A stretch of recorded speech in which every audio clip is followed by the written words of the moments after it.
Feel overwhelmed when you read research papers? Think research is being conducted in labs far, far away? Well, tune into the Almanac Thursdays from 12 to 12:30 p.m. where we interview McMaster graduate students about their research.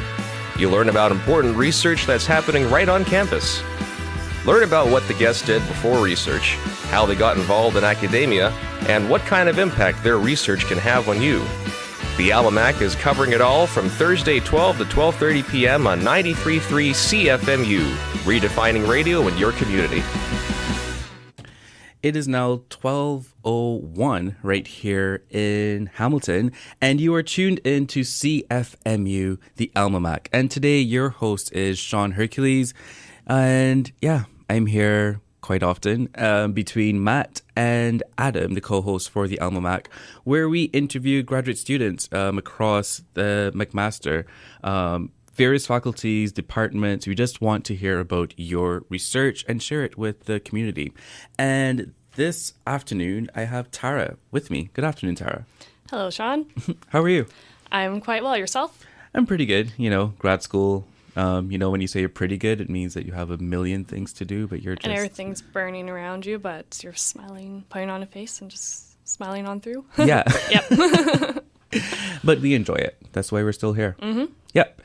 Okay, so Tara, how has your week been so far?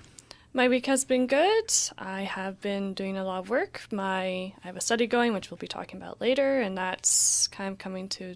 it's winding down a bit, so Yeah. I've been actually able to work on another project that I've been working on for almost a year now. I'm finally writing it up. Oh, wow. Good. So. And it's not a crazy time for you with grading and all of that? Fortunately, no. I TA'd one course, so Kinesiology 1K03, Yeah. Foundations in Kin, and it was designed so that there was no final exam. All the final grading was done in the last week of classes, so lucky. Right now, all of my TA duties are done, and it's great, so I can actually do my own work. Lucky. I still have grading to do for my course that I'm TAing this semester.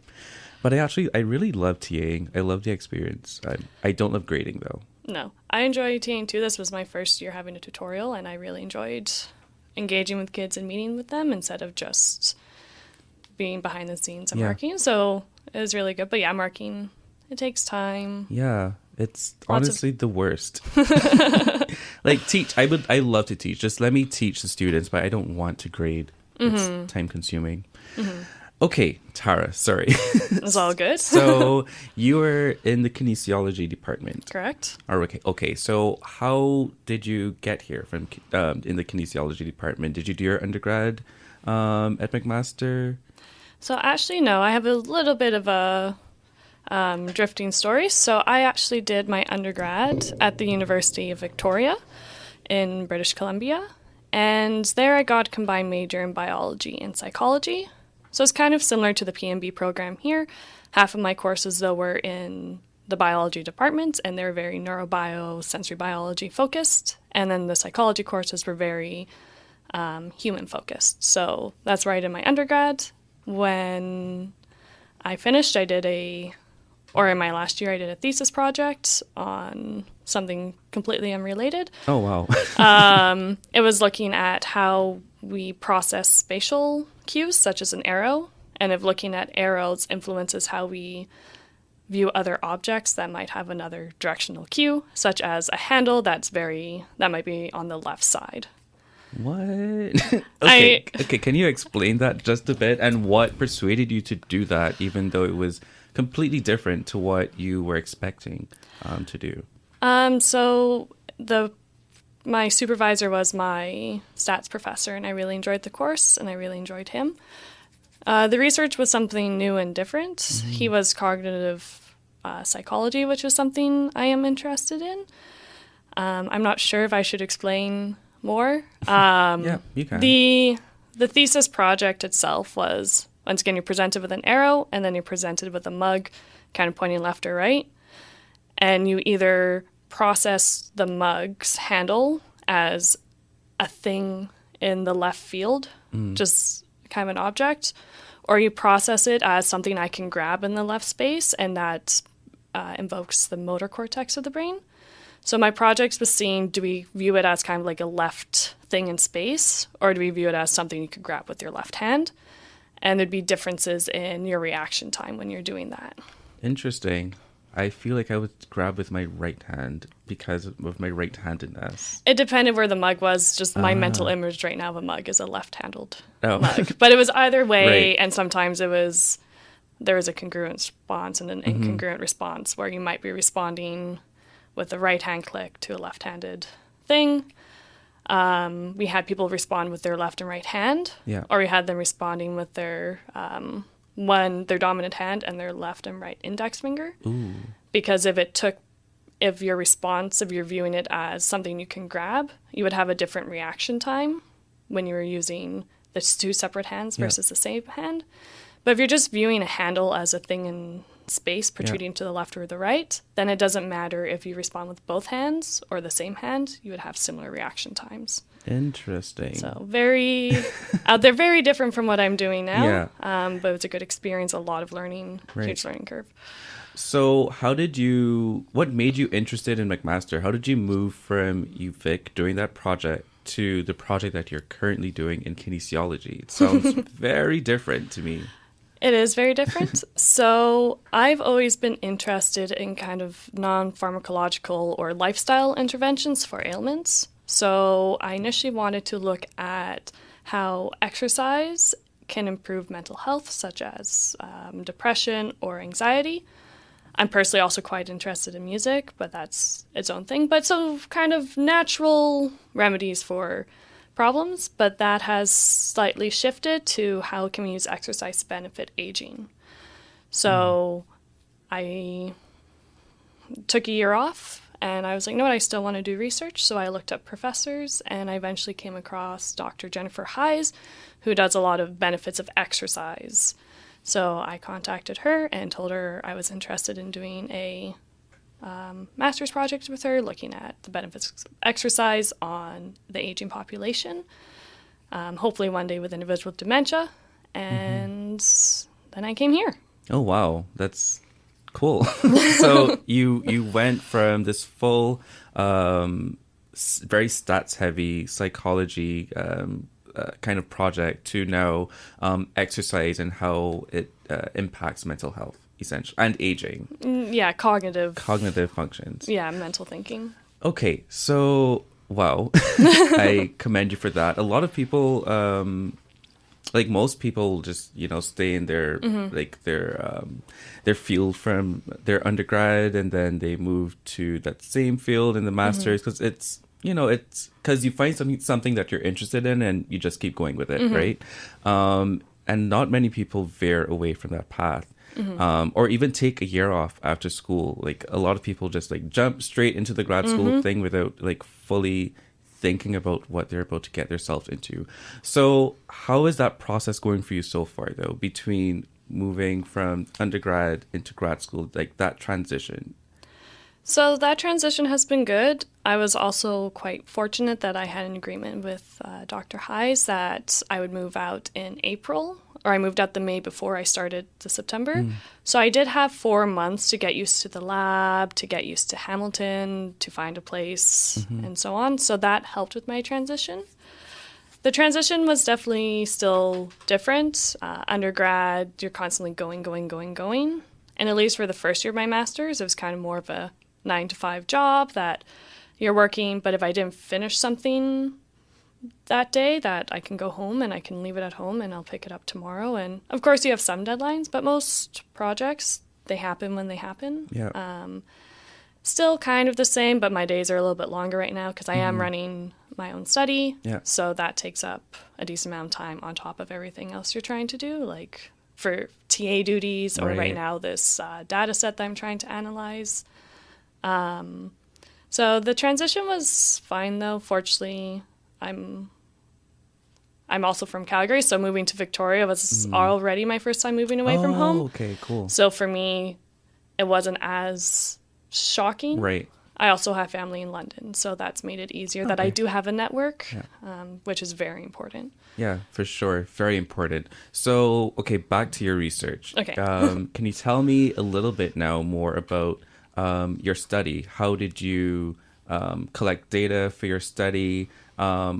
what are you expecting to find from your study? Maybe any findings you can talk about that is probably published or soon to be published. Like, what is all of this work that you're doing? Okay, Yeah. so I am looking actually at the relationship between exercise, sleep, and mental functioning, cognition in both younger and older adults. So personally, I've always had sleep problems. So sleep has always also been something that's been on the back of my mind. And when Dr. Heisz suggested that we add sleep into our lab's research, I was totally on board with that. So we know that physical activity improves cognition, and we know that sleep also improves cognition, as well as physical activity improves sleep. So they all might be interconnected. So they might all be interconnected, but everything has only looked at two of these variables together, and there's been very little looking at sleep and cognition and physical activity. Oh, wow. So right now there's evidence that physical activity actually might protect against bad sleep. So I'm sure you can feel you've had one night as a grad student, you've had one night of bad sleep, and the next day is just awful, and you can't think it, like the worst. And I can see it with everyone around that they're just like dying, and they're not. You get even more upset when you're grading. Yes. Exactly. So just life becomes a lot harder when you don't sleep. Especially thinking. Yes. So there's only been one study on this, and my study is hoping to replicate this. But they found that those who aren't physically active, their night's sleep directly influence their mental abilities the next day. Wow. So, but for those who are physically active, there was no relationship between how well they slept and their cognition. So physical activity actually protected them from having a bad night's sleep. Right. So that's kind of an interesting and big picture thing is that we need sleep. Sleep is important. It is related to so many health outcomes like cancer, diabetes, obesity. I can go on. There's so many factors. So many things. So being physically active might help with this. Yeah. As well as there's other evidence showing that when you exercise, it's improving your sleep, which we know. But this improvement in sleep might actually be driving the improvements in cognition. So it's kind of this indirect pathway that physical activity improves cognition, and part of how it's doing so is through sleep. Wow. Okay, cool. I'm amped. Okay, so how do you collect the data for your project? How do you do that? So I have posters throughout campus to recruit participants. So after we've recruited participants, we have them come in and we do basic measurements such as their height, their weight, demographic information. We use the Pittsburgh Sleep Quality Index to assess what their sleep is like, and it can categorize people into good sleepers or poor sleepers. And then critically, we are using the Rockport Fitness Walking Test, which requires people to walk 1 mile as fast as they comfortably can. And from that, take into account their age and their weight and such, we can predict what their fitness is. Wow. Okay, so predicting the fitness would be like a proxy for their physical activity? We are asking about physical activity. It's a Okay. proxy for kind of their cardiorespiratory Oh, okay. function. So, because fitness is part of physical Yeah. activity, but physical activity is a very broad Yeah. term. So, taking into account fitness as well as physical activity and seeing what role this might play. The Rockport's easy. Once again, it's walking 1 mile, so we can do it in both older adults, people over 65 to 79, as well as university-age students. And then they come in for a second visit, and during the second visit, we have them do a bunch of little cognitive tasks. So 2 are looking at memory, and the other 2 are looking at executive functioning, so kind of mental flexibility, thinking abilities. Executive functions are kind of like the CEO of the brain. They help make decisions and so on. Wow, I've never heard of that term, executive functioning. I was like, what is that? I just saw like this person in a business, in Yep. business attire, and I'm like, okay, how do you measure this? Oh, there's so many ways, and it's a very large Yeah. term that, for example, being able to alternate between 1A, 2B, 3C, that requires executive functioning.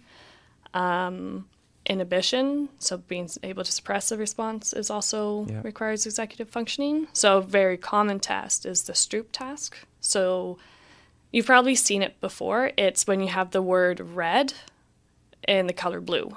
Ooh, yeah. And then so you're like trying to say that the word is blue, but you're reading the word red, and it's just really messing with you.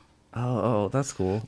So that's the Stroop task. Okay. I'm not using that task, Yeah. but that is a task that is commonly used, and we have used before, just for the sake of kind of time complexity. It's quite cognitive. It's quite draining. Yeah. So we're not using that one just for my study.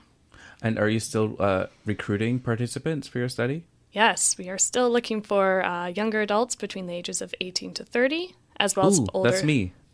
You're welcome to participate. Okay. As well as older adults between the ages of 65 to 79. That's not me. Are you sure? No. Who are generally healthy. Yeah. The biggest criteria is they need to have, I word it as normal sleep schedules. So if you're regularly going to bed at 10 p.m., between 10 p.m. or 1 a.m., Yeah. you need to be going to bed between those times. Yeah. If you regularly go to bed at 3 a.m., then No. you don't quite qualify. Okay. The odd night happens. I get Yeah. it. Friday nights, you're going out with guys or your friends, and you go to bed at 2 a.m. That's totally fine. But when you regularly go to bed at 3 a.m., that doesn't qualify you for this study. Right.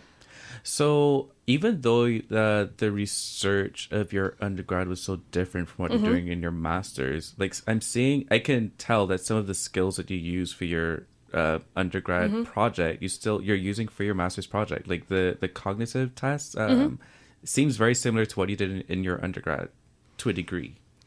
It's similar. Yeah. Again, it's still cognitive psychology, cognitive science. So yes, thinking abilities. So some of the tools, methodologies are similar. I would say that the personal skills I developed for my undergrad has really helped me a lot for here. Yeah. Because that project, even my supervisor for my undergrad was like, we don't really expect our undergrad students to understand what they're talking about, because our grad students hardly know what's going on. Like, it's a very niche, and I remember like reading the first few papers in September of that year. I'm like, I have no idea what's going on. Yeah. And the first draft of my thesis I sent to him, and I sent it quite early, but I think his word was, "This is a little troubling," I think is exactly what he had said. And That's not comforting. It's not, but then I worked my butt off, and it took me a little bit of time, but I actually started to understand what I was talking about, and just kind of the resilience and perseverance to keep going and try and figuring out, asking for help when need be, taking the time for independent learning. All of those skills have been really helpful for me. As in the Neurofit Lab, under Dr. Jennifer Heisz, we've looked at sleep before, but something I forgot to mention is that we're using something called an actigraph. So it's essentially a really fancy Fitbit that measures, that you wear all day and all night, and it can measure your sleep. So it can tell us what time you went to bed, what time you woke up, if you woke up in the middle of the night, as well as like all the times you wake up in the middle of the night. Yeah.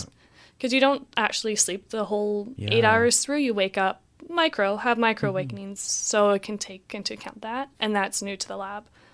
So that's been a lot of research for me to kind of learn and understand. Those are a lot of data for you to sift through. For how many participants are you aiming to have?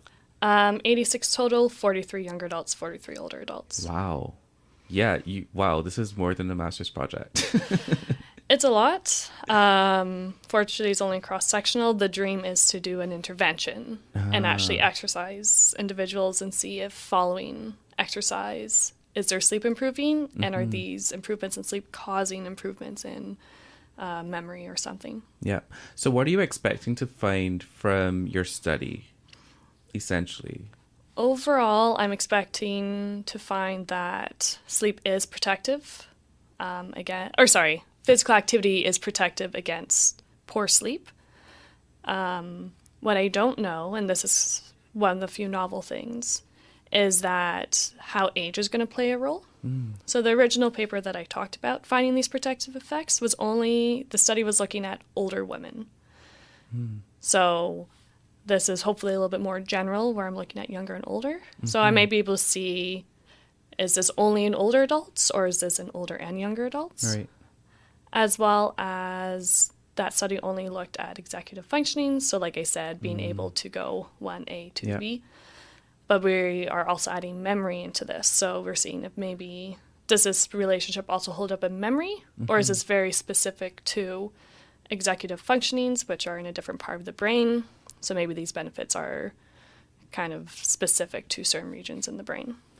Cool. So are you also going to be able to somehow create a model to investigate how much protection is conferred by physical activity versus how much protection is conferred by sleep versus what is the interaction between physical activity and sleep on the cognitive functioning? Is that kind of the scope of the study? So kind of like a regression? Yeah, Or... like some kind of model to understand how much of this protection is attributed to by physical activity or sleep, or what is the interaction between both? Something along those lines. I don't know. Yep. That is something I hope to do, or help contribute towards that model. As to my current knowledge, the two sides I've talked about, one predicting it, one finding that one causes the other. As far as I know, those are the only two pieces of literature that talk about all three.